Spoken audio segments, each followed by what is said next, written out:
വിശുദ്ധ മാർക്കോസിന്റെ സുവിശേഷം 3-ാം അധ്യായം 24 മുതൽ 32 വരെയുള്ള വാക്യങ്ങൾ.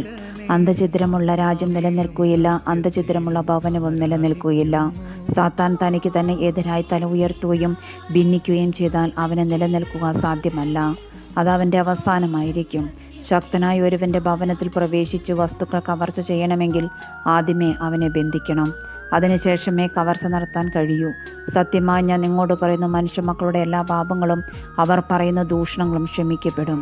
എന്നാൽ പരിശുദ്ധാത്മാവിനെതിരായി ദൂഷണം പറയുന്നവന് ഒരു കാലത്തും പാപത്തിൽ നിന്നും മോചനമില്ല. അവൻ നിത്യപാപത്തിന് ഉത്തരവാദിയാകും. അവനിങ്ങനെ പറഞ്ഞത് തനിക്ക് അശുദ്ധാത്മാവുണ്ടെന്ന് പറഞ്ഞതിനാലാണ്. അവൻ്റെ അമ്മയും സഹോദരന്മാരും പുറത്തു വന്ന് നിന്നുകൊണ്ട് അവനെ വിളിക്കാൻ ആളെ അയച്ചു. ജനക്കൂട്ടം അവന് ചുറ്റും ഇരിക്കുകയായിരുന്നു. അവർ പറഞ്ഞു, നിന്റെ അമ്മയും സഹോദരന്മാരും സഹോദരിമാരും നിന്നെ കാണാൻ പുറത്തു നിൽക്കുന്നു.